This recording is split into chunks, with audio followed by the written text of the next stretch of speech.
Iran विरुद्ध America युद्ध थांबण्याचं नाव घेत नाहीये, पण या युद्धाच्या झळा आता मुंबईपर्यंत येऊन पोहोचल्यात। इराणच्या हवाई हल्ल्यात मुंबईतल्या एका तरुणाचा मृत्यू झालाय।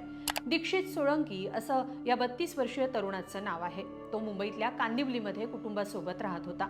दुर्दैवाची बाब म्हणजे महिन्याभरापूर्वीच दीक्षित सोळंकी या तरुणानं आईला गमावलं आणि आता तोही या जगात नाहीये। दीक्षित सोळंकी सोबत काय घडलं, हवाई हल्ला नेमका कुठं झाला, तिथं हा तरुण काय करत होता आणि आता या कुटुंबासोबत काय घडतंय, सगळं सविस्तर पाहूया या व्हिडिओतून। नमस्कार, मी स्वाती पाटील, तुम्ही ही बातमी पाहताय लोकमत.com वर।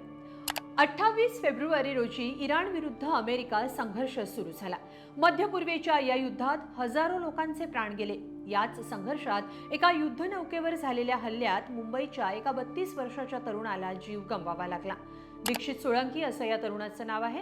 तो MKD व्योम नावाच्या एका तेल वाहून नेणाऱ्या जहाजावर काम करत होता। MKD व्योम हा एक ऑइल टँकर आहे। 1 मार्च 2026 रोजी दीक्षित सोळंकी या जहाजावर इतर 25 सहकाऱ्यांसोबत काम करत होता। या जहाजाचा मस्कतच्या दिशेने प्रवास सुरू होता। ओमानच्या खाडीतून जात असताना जहाजावर हवाई हल्ला झाला। इराणच्या हवाई हल्ल्यात स्फोटकांनी भरलेली ड्रोन बोट जहाजावर येऊन धडकली। हा हल्ला झाला तेव्हा दीक्षित इंजिन रूम मध्ये काम करत होता। तो या जहाजाचा चालक म्हणून तिथं होता।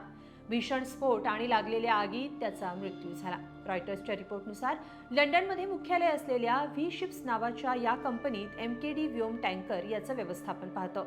शिप्सनं या घटनेबद्दल एक निवेदन दिलंय। यात म्हटलंय, 1 मार्च रोजी जेव्हा आमचं एक तेलवाहू जहाज मस्कतच्या किनाऱ्याजवळ होतं, त्याच वेळी मिसाईल हल्ला केला गेला, त्यामुळे मोठा स्फोट होऊन आग लागली।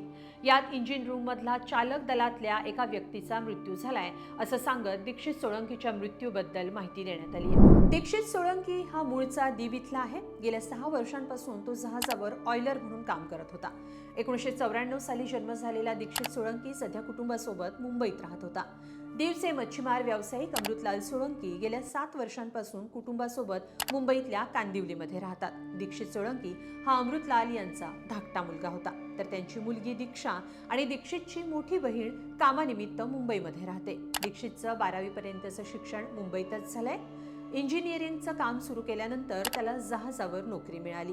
दुर्दैवाची बाब म्हणजे दीक्षित सोळंकीच्या आईचं महिन्याभरापूर्वीच निधन झालं।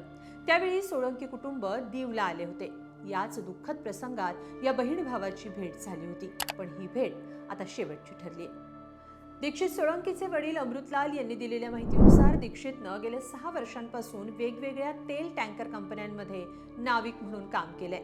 गेल्या 4 महिन्यांपासून तो व्ही शिप्स कंपनीत कंत्राटी तत्वावर काम करत होता। दरम्यान दीक्षित सोळंकीच्या मृत्यूच्या बातमीनं वडील खचून गेलेत, पण धक्कादायक बाब म्हणजे दीक्षितच्या मृत्यूबाबत त्यांना कोणतीही माहिती मिळत नाहीये। अजूनही सोळंकी कुटुंब दीक्षितच्या पार्थिवाची वाट पाहतंय। दीक्षितचा मृत्यू नेमका कसा, कधी झाला, पार्थिव भारतात कधी आणणार, याबाबत काहीच माहिती मिळत नाहीये। पण इराण अमेरिका युद्धामुळे एका मुंबईकर तरुणाला प्राण गमवावे लागले, ही मोठी दुःखद बाब आहे। याबद्दल तुम्ही काय सांगाल, कमेंटमध्ये नक्की लिहा आणि लोकमत.com ला सबस्क्राईब करा। धन्यवाद।